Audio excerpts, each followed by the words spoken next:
El Filandón, tertulia organizada por Diario de León y La 8 León.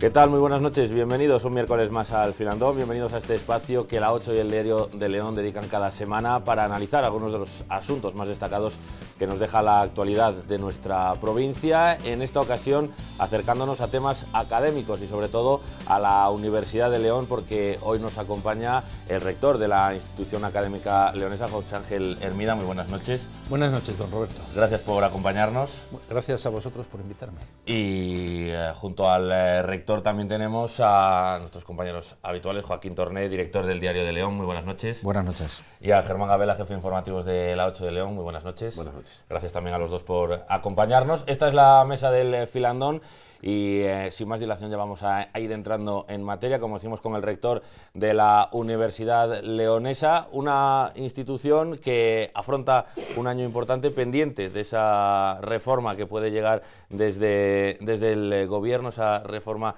que va a afectar a las universidades y que en algunas declaraciones recientes usted dudaba que pudiera llevarse a cabo a lo largo de este año, porque todavía había muchos asuntos que dilucidar y que tampoco se sabe hasta qué punto esa reforma va a ser global, parcial, a qué va a afectar. O sea que todavía hay muchas incógnitas en torno a esa reforma de las universidades que tiene que marcar un poco la universidad del futuro en este país. Sí, la verdad es que tiene que venir una reforma. En Europa ya se han hecho en todos los países desde hace ya bastante tiempo y parece, según las palabras del ministro, que no va a ser una reforma global, que va a ser una reforma parcial de algunos aspectos, pero se sabe que muchas veces si se tocan aspectos parciales es más importante que lo global. Y una reforma en la cual no sabemos todavía cuál va a ser la profundidad, ni siquiera los temas, aunque los temas están en una comisión de expertos que ya puso, ha sido público, los puntos en los cuales se podían incidir y que ya digo que sería una reforma como se ha hecho ya en otros países de Europa desde hace ya bastante tiempo. Después, si quieres, pues podemos hablar de los puntos sobre los cuales puede girar esa reforma. Iremos poco a poco profundizando, Joaquín. Sí, rector, buenas noches. Buenas y santas noches. En su discurso de apertura al curso académico fue usted muy reivindicativo con la Junta de Castilla y León. ¿Ha notado que haya receptividad a las cosas que usted pidió? Entre otras, que todos los presupuestos, toda la reforma educativa y todos los planes de la Junta de Castilla y León no perjudicarán a las universidades pequeñas. En este caso, bueno, pues podrían ser León y Burgos. ¿Ha notado que sea receptiva la Junta de Castilla y León? Bueno, que por lo que sabemos parece ser que se quiere intentar avanzar en esa dirección. El problema que tienen las universidades pequeñas es que, y me van a entender todo el mundo, eso es muy fácil de ver, es que en las grandes ha habido un gran número de jubilaciones, entonces la financiación en principio estaba condicionada al tema de las plantillas de las universidades y claro, nosotros no hemos tenido esas jubilaciones y por tanto hay universidades que están recibiendo mucho más dinero del que necesitan para pagar el capítulo 1, para pagar el personal, que personal que está congelado el número de plazas por las leyes del gobierno. Y entonces, pues resulta que mientras otros estamos en una coyuntura muy complicada económicamente, pues otros lo tienen un poquito más sencillo. Entonces yo siempre he mantenido que desde el punto de vista de la financiación había que hacer modificaciones, no tanto en el presupuesto que dedica la Junta globalmente, sino en el reparto. Pero el tema de financiación es uno de esos que aparece ligado a las posibles reformas que tiene que haber en la universidad y justamente en ese tema una petición que se hace por parte de todos los estudios que hay y por parte de todos los informes es que sea una financiación que quede clara desde el primer momento, o sea, que no pueda llegar el mes de junio o julio y que no sepamos exactamente cómo vamos a estar, aunque tengamos una aproximación. Y otra financiación que permita a las universidades trabajar a un medio plazo. ¿Eso qué significa? Pues significa, en términos generales, el coger y decir: nosotros podemos hacer una programación multianual sabiendo que esa financiación va a depender pues, de un Producto Interior Bruto o de lo que dependa. Ese es el objetivo. Es uno de los problemas en que se quiere abordar tanto desde la conferencia de rectores como desde todos los informes de los expertos, hablan del problema de financiación de las universidades. Sí, eso que está usted diciendo deja a la universidad en una especie de indefinición que difícilmente permite hacer un programa educativo en condiciones, ¿no? Es que ese es el problema, exactamente. El problema es el que si no se sabe con una cierta garantía cuáles pueden ser las cantidades que uno va a poder disponer, o sea, no estoy hablando del céntimo, pero más o menos una aproximación a medio plazo, pues es imposible hacer inversiones, es imposible programar a medio plazo. Entonces, claro, eso complica mucho la situación. Y cuando ustedes le explican todo esto a la Consejería de Educación, al Ministerio de Educación, ¿qué respuesta reciben? Hombre, en estos momentos hay una respuesta, y la respuesta que ya llevamos, por lo menos desde que yo casi soy rector, o sea, los 3 últimos años, pues es claro, la sociedad está pasando por una etapa, o ha pasado una etapa económica muy complicada en las administraciones públicas, y entonces los rectores y en general los universitarios somos conscientes de que la universidad tiene que ser solidaria, y que le afecta exactamente igual que le afecta a otro tipo de entidades, pero el problema está en a la hora de implementar los programas. Baste un dato, en estos momentos llevamos con tasa de reposición del 10%, y otra de las quejas que yo hacía en el discurso de apertura era justamente el tema de la incorporación de gente joven a la universidad. O sea, no podemos incorporar gente joven, aunque estamos haciendo nosotros programas, si después no podemos estabilizar alguna parte de ellos. Entonces, ese es el problema, va a financiación, va a plazas, la complicación está ahí, básicamente, en cuanto a la gestión de la universidad, desde el punto de vista de los rectores, de los gestores. Eso sería un poco a medio o largo, hablando un poco más, centrándose en la actualidad. Acaba de decir que la universidad ha pasado una situación económica delicada. Yo no sé si ha pasado, la sigue pasando, porque la Universidad de León ha tenido que hacer ajustes de plantilla, también de edificios, cerrar algunas sedes, optimizar los recursos. ¿Este curso y el próximo curso va a ser necesario hacer más ajustes o ya no? Yo espero estar tranquilo este año. De hecho, este año estoy bastante tranquilo. Nosotros creemos que ha llegado el momento de intentar que haya una explosión para poder contratar gente joven. Hay un problema que ya se está manifestando, por ejemplo, en facultades como medicina, en la cual no hay ya profesores para reponer a los que hay. No están acreditados, el sistema no les tiene. Entonces, la Universidad Española se ha construido no de una forma continua, sino que ha sido, pues en el año 83 entraron un gran grupo de gente, en la constitución de los titulares de universidad entraron otro gran grupo de gente, y entonces hay jubilaciones en masa. Y claro, un profesor tarda en hacerse al menos 10 años, 5 para ser doctor, y después también tiene que adquirir capacidades docentes, capacidades para sacar las plazas, hacer artículos, publicación, y entonces ya vamos a chocar. Yo tengo 57 años ahora, teóricamente hasta los 65, a los 70 años pueden estar, pero entre comillas estoy en el medio de la franja de la población universitaria, del profesorado universitario. ¿Eso qué quiere decir? Que a lo mejor dentro de 6 o 7 años nos encontramos con que se ha jubilado un 25% de la plantilla y no hay quien le sustituya. Ahora mismo en la Universidad de León hay alguna carrera en la que tenga ya ese problema de demasiados profesores que se han jubilado y que haya escasez de docentes. Todavía no nos ha surgido, bueno, nos ha surgido en una escuela, sí, en Minas. En Minas se han jubilado todos, no ha habido una política de eso, y tendremos, y ya están previstas actuaciones tanto con el decano, con el director del centro, para traer gente, porque no podemos cubrir las plazas que teníamos con gente dentro, porque no se formó en su día. Sí, el rector nos dice que la situación económica, pero para cerrar, si os parece el asunto económico, ¿cuál es la situación real a día de hoy de la universidad? Deuda, capacidad de inversión, etcétera. Pues las inversiones, todas las que se están haciendo en estos momentos, las hace la propia universidad con su dinero, ya no existe programa de inversiones. En cifras. En cifras vamos a liquidar, y esto es un anticipo, el presupuesto del año que viene con un muy ligero superávit, ligerísimo, pues en 85 millones de euros aproximadamente, para que los espectadores no tengan grandes datos en la cabeza y grandes líos, pues sobre 85 millones probablemente el superávit no llegará a los 100.000 euros, una cosa parecida.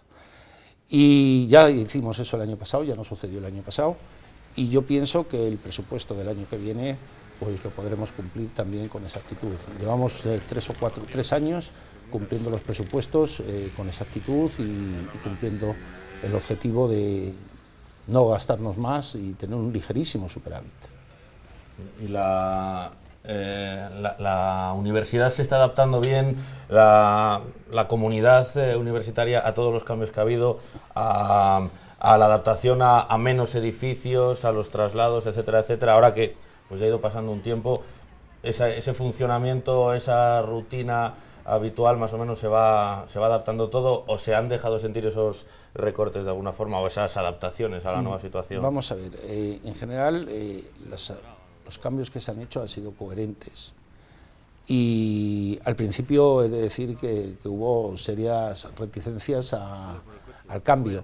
Es lo normal, o sea, siempre cuando se quiere hacer una cosa nueva, pues hay reticencias. Hay reticencias a que los centros se cierren a las 8:30 de la noche, pero uno viaja por Europa y ve que las facultades pues se cierran muy pronto. O sea, no tiene mucho sentido que desaprovechemos las horas de sol, donde calefactar edificios sale más barato, etcétera, y tengamos abiertas las facultades hasta las 10 de la noche. Entonces, pues hay reticencias y, lógicamente, problemas. Pero después, cuando ha habido cambios de lugar, pues a mí lo que me transmiten los profesores es que están más contentos, porque el campus es un sitio muy atractivo. Han mejorado en edificios, por ejemplo el caso de Minas, se ha cohesionado una cuestión que puede ser el juntar facultades como Derecho y Ciencias del Trabajo, que parece que comparten profesores, comparten muchas cosas, y por ejemplo el traslado del personal de gestión de estudiantes al campus, pues es un paso que significa que cualquier estudiante pueda hacer la gestión académica en el propio campus, no tenga que bajar al Albéitar.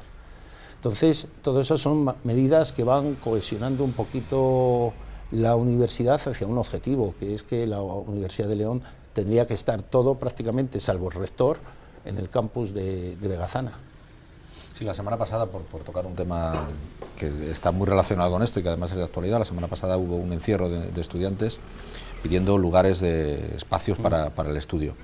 De momento no ha habido una respuesta del rectorado. ¿Va a haber esos lugares de estudio? Lo que sucedió fue exactamente lo siguiente. Yo el día 3 de enero se abrió la biblioteca central, el día 3 sí, estuvo abierta la biblioteca central, y después los estudiantes, pues el compromiso que tenían por mi parte, pero ya no es de este año, es de todos, es de abrir la biblioteca central 24 horas. Había habido un problema de calefacción, el día 7 de enero estaba yo en la biblioteca central por la mañana, o sea, esto es comprobable con el gerente, y vimos que había un problema de calefacción, y estaba previsto, pues habíamos abierto ya el 3, o sea que estaba previsto que al día siguiente. Bueno, pues entonces los estudiantes pues dijeron que lo pongan, pero no estaba puesto, e inmediatamente se les dijo, es que está, y estaba preparado. Entonces tienen 24 horas, creo que somos de las pocas universidades de España que tienen un centro abierto 24 horas para estudiar. Si ese centro no es suficiente, también existe el compromiso, porque también se ha hecho otros años, de abrir el aulario de la universidad para que puedan estudiar también allí. Ese ya se abre, sí, solamente sí, se necesita más espacio. En la biblioteca entran más de 400 personas. Pero claro, tener edificios abiertos simplemente para que puedan estudiar un número restringido de personas a la universidad le sale muy caro. Y entonces no se ha llenado hasta ahora ninguno de los dos. Y hay una cadena de edificios que sabemos que si se van llenando uno tras otro, pues vamos abriendo nuevos. Pero ¿Qué número medio de estudiantes utilizan esa biblioteca? Pues, por la noche, que me imagino que por será la noche no... pues no llegan a 200 y pico hasta las 2 de la madrugada, porque hay franjas. La franja, por ejemplo, de las 5 de la madrugada, pues son muy poquitos, pero está abierta como servicio. Y ya digo, somos una de las pocas universidades de España que lo abren en estos momentos. Pues antes de continuar, volveremos sobre la reforma, sobre los retos de la universidad, pero antes vamos a hacer una breve pausa en el camino, un alto, y enseguida regresamos aquí en el Filandón en la 8.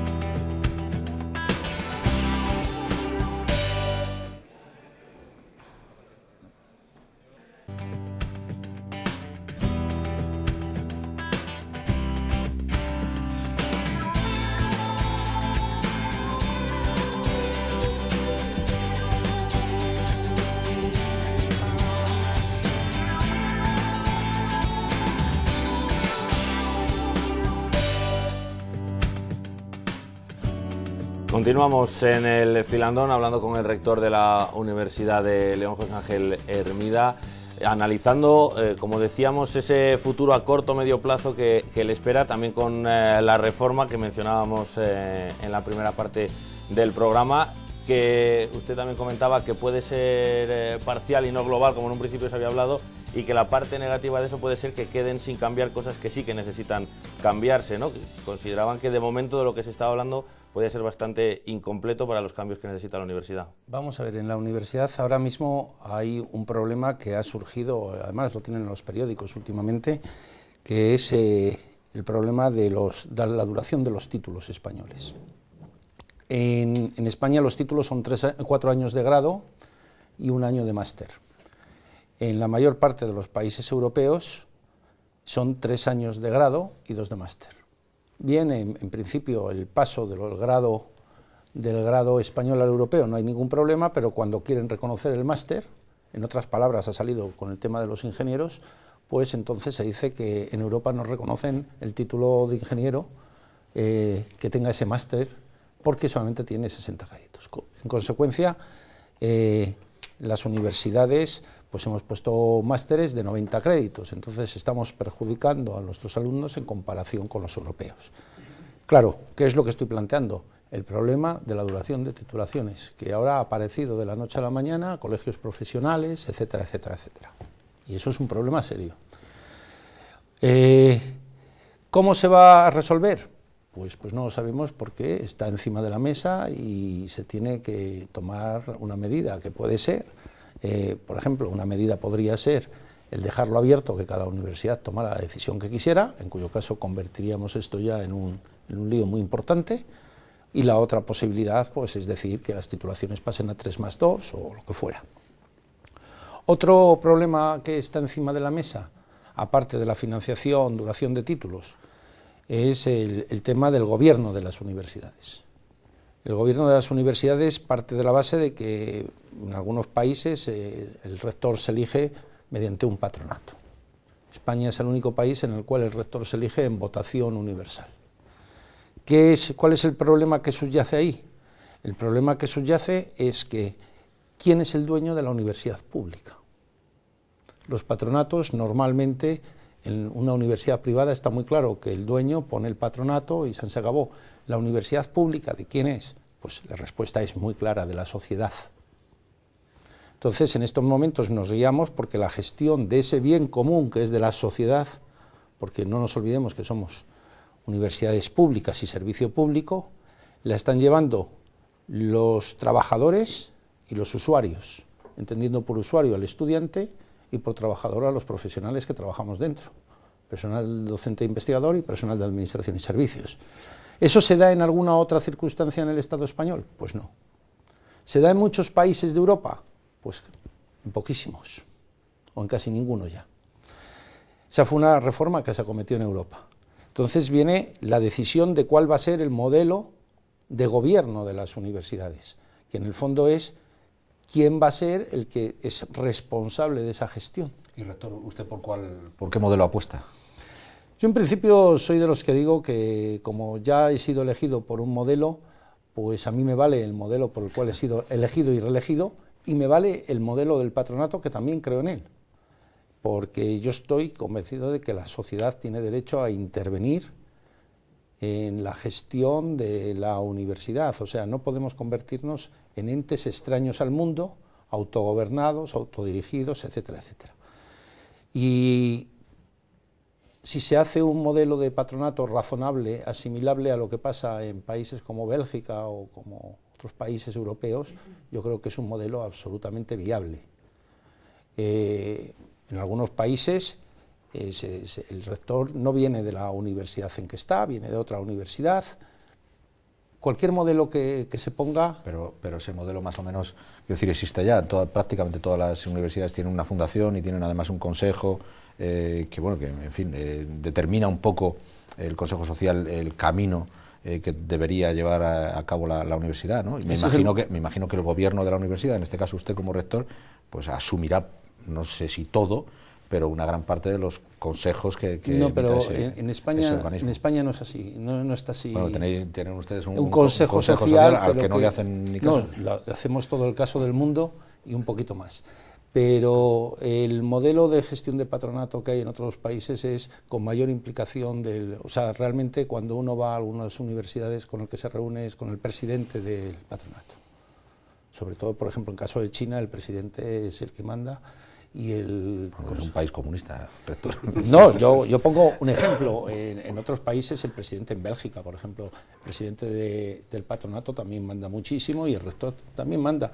Es un modelo de definición que la LRU, que fue cuando se crearon los consejos sociales y todas estas historias, se quedó a medio camino. Y entonces siempre los medios caminos son complicados. Y eso está encima de la mesa como debate. Perdón, vamos a ver, uno de los problemas que ha puesto sobre la mesa era la diferencia de años entre el modelo español y el modelo europeo. En un momento en el que, como el actual, en el que la crisis está obligando a muchísimos jóvenes suficientemente preparados a marcharse fuera, tiene que ser tremendo. Es decir, si uno sale de la facultad o de la universidad con una titulación y aquí no tiene trabajo y lo va a buscar fuera y sin embargo no puede ejercer porque no le reconocen ese título, claro, de alguna manera habrá que atajar ese problema, porque si no, es decir, mandamos a los jóvenes fuera porque somos incapaces de dar un trabajo en España y luego cuando estén fuera ahí se las apañen como puedan, ¿no? Hasta ahora no había habido problemas porque nuestro título de ingeniero superior pues era un título que sí, que era asimilable y de hecho nuestros ingenieros están en Europa sin ningún problema. Pero ahora, al llegar los nuevos títulos, el problema se encuentra justamente en estos másteres, que nosotros, por ejemplo, aquí en León, ya hemos sido previsores y hemos puesto de 90 créditos, al igual que prácticamente muchas universidades. No hemos dado de poner los 120 créditos, o sea, en 2 años, porque pensábamos que eso ya perjudica en un año con respecto a Europa. Pero claro, en Europa ha habido esos problemas que han saltado en los periódicos, o sea, se ha visto que había problemas de reconocimientos de títulos. No tenía yo intención de apuntar al ministro Wert, pero es que al final no queda más remedio. Esto no es culpable el ministro. Bueno, alguien lo tiene que solucionar. Y se está en vías de solución en el sentido de que por lo menos nosotros ya, a título de las universidades, los títulos nuestros sí que son ya asimilables, porque no cometimos el error de poner 60 créditos, sobre todo en las profesiones como ingeniería. Esa es una de las claves, vamos. De lo que sí es culpable el ministro es el recorte en la política de becas que ha impedido que algunos alumnos con capacidades y con a lo mejor con escasez de medios económicos puedan acceder a la universidad, que es un servicio público y debía estar al alcance de todo aquel que tenga capacidad para acceder a él. El rector siempre ha sido crítico, ¿no?, con esta política de recorte de becas y de opciones. O uno de los primeros que lo dijo, y de verdad que hay casos que cuando se le plantean a uno encima de la mesa, pues tiembla. Porque hay muchas veces en que se está, no diría yo impidiendo, sino dificultando muchísimo el que una persona brillante pueda acabar sus estudios en tiempo y forma, y de hecho el año pasado pues tuve que buscar una persona a la cual estoy muy agradecido que paliara eso en algunas circunstancias, porque la universidad ya había consumido la parte que corresponde, etcétera, etcétera. Y sí, la subida de matrículas junto con la política de becas pues es una política complicada, porque la política de becas, claro, ¿cuál es el único documento que existe para poder dar una beca? Pues es una declaración de Hacienda, y sabemos quiénes declaran en este país y cuánto. Entonces el asunto es que hay muchas personas que se ven limitadísimas, o bastantes personas que se ven limitadísimas, que se trata de poner por parte de las universidades, por parte de personas, y yo creo que eso es algo que nos lo tenemos que pensar no una, sino 100 veces. Yo he sido siempre muy crítico y los problemas puntuales que hemos tenido los hemos solventado, pero como problemas puntuales, no como problemas globales. ¿Cuál debería ser ese planteamiento para intentar solucionar de forma global el Hombre, yo creo que, por ejemplo, en otros países europeos hay un sistema que es muy claro. Mientras usted va sacando buenas notas, su matrícula es completamente gratuita. O 200 euros para el servicio de autobús a la universidad, que es lo que cobran en algunas universidades. de ciudades grandes. Otra cosa es cuando usted no cumple.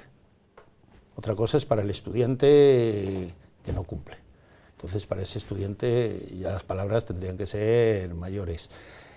Y desde ese punto de vista sería mayor justicia, porque serían todas las personas. Entonces, exigir un precio prácticamente irrisorio, ya digo, en algunas universidades lo que cobran es para darle el carné en el cual entra el autobús en Europa, y acto seguido, eso sí, exigir resultados. Y eso igualaría realmente, y sería el principio que decía Germán, de capacidad. Pero que mientras una persona demuestre que él es válido, y una persona es válida con un 5, no hace falta sacar un sobresaliente cum laude para decir este señor es válido.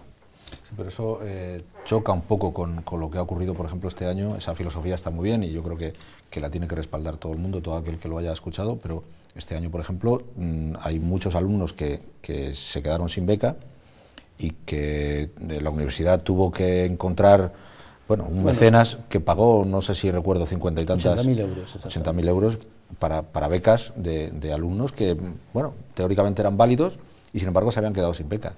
O sea, en fin, de alguna manera hay que resolver este asunto, ¿no? Sí, pero ese es un problema que no le corresponde a un rector. A mí lo que sí que me correspondió, y fue ante algunos papeles que yo tuve encima de la mesa de casos realmente pues horrorosos. De esto que el padre se había quedado sin trabajo, él se había quedado sin trabajo y no podían pagar. Y es que no te pedían que se lo pagaras, pedían, dice, intente usted a ver si me lo puede retrasar el pago. Y entonces tú dices, pero bueno, ¿en qué situación?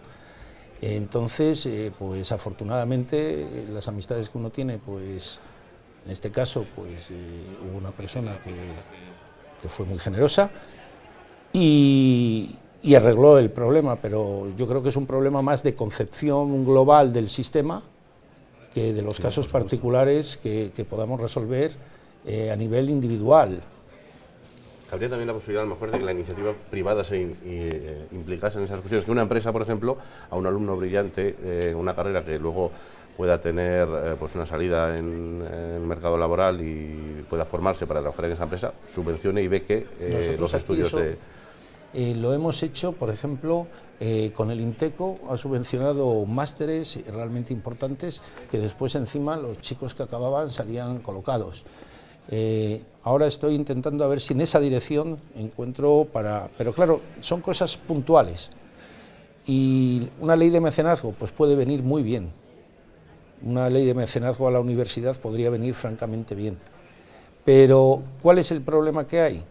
En que, y ahora no me quejo de donde estoy porque es mi tierra, pero claro, no es lo mismo estar en León, donde el número de empresas que hay es muy limitado, que por ejemplo estar en Madrid, donde están las sedes de todas las grandes multinacionales, que aunque cada una pusiera 5 becas o 5 apuestas por 5 chicos en cada una de las carreras, pues no quiero contar ya hasta dónde llegábamos. Hay que saber también que a lo mejor, aunque se haga eso, el caso particular de nuestra universidad pues no se arreglaría, porque el número de empresas en León que podrían poner la matrícula de 1 o 2 chicos pues son muy limitadas.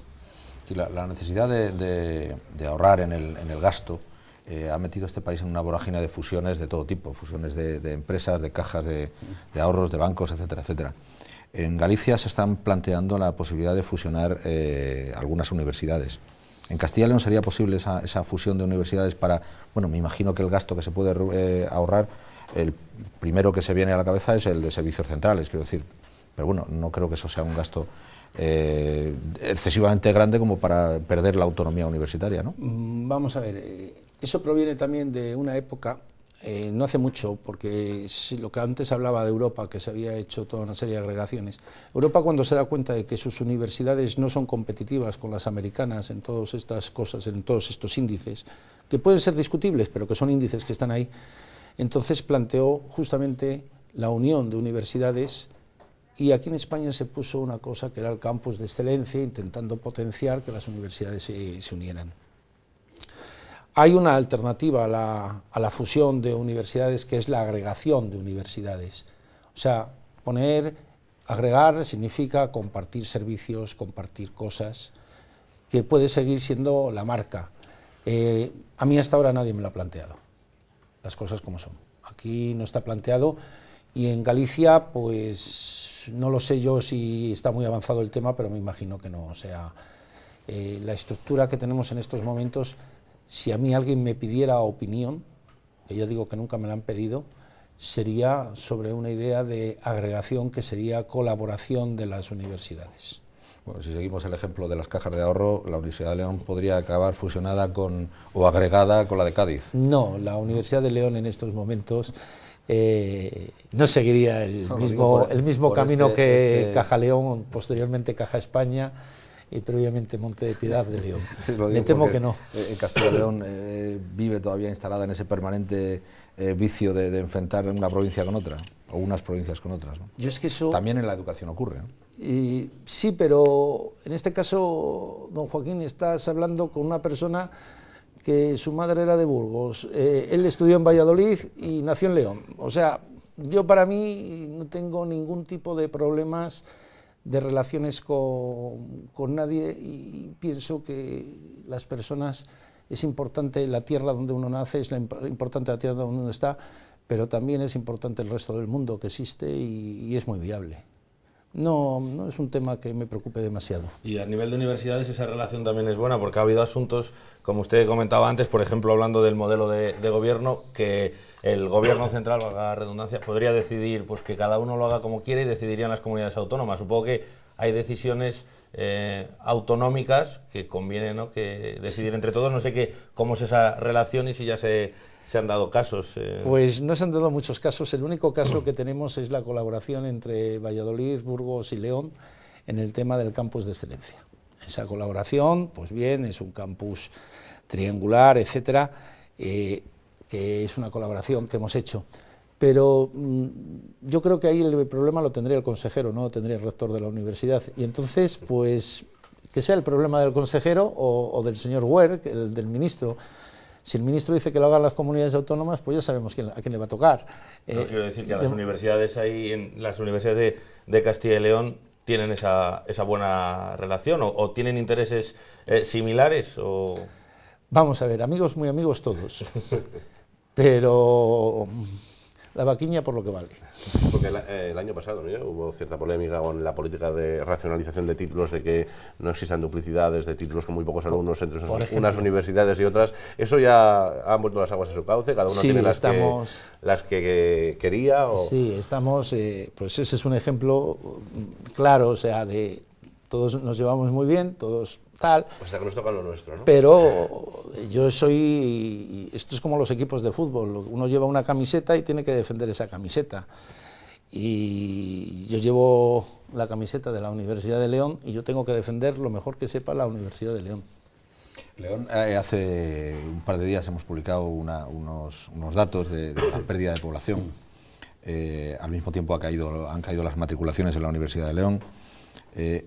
¿La caída de las matriculaciones se explica por la caída de la población o por el aumento en el precio de las matrículas? No, este año hay una clave, se han presentado muchas menos personas o menos personas que el año pasado a selectividad. Entonces, y han aprobado en consecuencia menos, claro. Porque tampoco sabemos la razón, si es porque hay menos población o porque hay gente que no puede acceder a la universidad y opta por otras salidas. Pero al no matricularse en selectividad, la duda es más que razonable, que es por la bajada de población estudiantil. Y seguirá bajando, ¿eh? Los índices dicen que sigue bajando el número de personas que van a cursar bachillerato. Entonces, claro, a mí... Pero eso en parte también es por el fracaso escolar. No. Eso es asumible, bueno, eso se mantiene estable. No, pero que no sería significativo. Lo significativo es lo que ha dicho usted antes, que es la bajada del número de personas que habitan en León. Eso es porque las estadísticas dicen que efectivamente bajan los que están, pero aunque no lo debía decir, pero cuando yo vivía en Valladolid yo seguía empadronado en León. Entonces hay mucha gente que sigue empadronada en esta tierra, pero que a lo mejor vive coyunturalmente en otro sitio, o sea que la bajada puede ser mayor. Y después la otra parte es el estudio, el análisis de la población, la edad poblacional, la edad media de la población. Entonces, porque también se puede dar el caso que todos conocemos de personas que han estado trabajando fuera y que se incorporan y se empadronan en la provincia, pero ya cuando se han jubilado. Pero también hay un índice que me parece que ya es aceptado por todo el mundo. En la escuela baja. Sí, pero me refería, con respecto a Europa, nuestro índice de fracaso escolar es mucho mayor, lo cual indica también un fracaso de toda la estructura educativa del país. Has dicho la palabra, para mi gusto, perfecta, de la estructura. Realmente se invierte cantidades proporcionalmente razonables, son números asimilables a la Unión Europea, pero yo creo que hay una consideración social de la educación que es muy distinta a las que existen en otros países. Por ejemplo, un día me encontré a una persona que era diplomático de finlandés, creo que era, y yo le dije que bien, que podía ser diplomático, y me dijo que es que él no había podido alcanzar la nota para ser maestro. Entonces el reconocimiento de los maestros en los países, en algunos países, es elevadísimo. Y entonces yo creo que la sociedad, una de las cosas que tiene que hacer es justamente el reconocimiento de esos docentes que forman a sus hijos, sobre todo en etapas iniciales y en etapas de bachillerato. Y eso en España pues no está reconocido y no está pagado y se sabe. Y eso puede ser un problema. Y habría otra serie de problemas estructurales, que es lo que has venido a decir, que me parece que serían analizables. El reconocimiento de la cultura del esfuerzo, que ahora se empieza a hablar, pero yo, por ejemplo, en el año 2000, cuando se hizo el currículum de la ESO y del bachillerato de matemáticas, que lo hice yo puse que las matemáticas tenían como objetivo fomentar la cultura del esfuerzo, y ahí alguien me dijo, eso no se puede poner en un papel. Digo, ¿cómo que no se va a poder poner en un papel? Hay que reconocer el esfuerzo de las personas, hay que decir que los profesores en el aula son autoridades, que los estudiantes no les puede salir gratis el enfrentamiento con un profesor.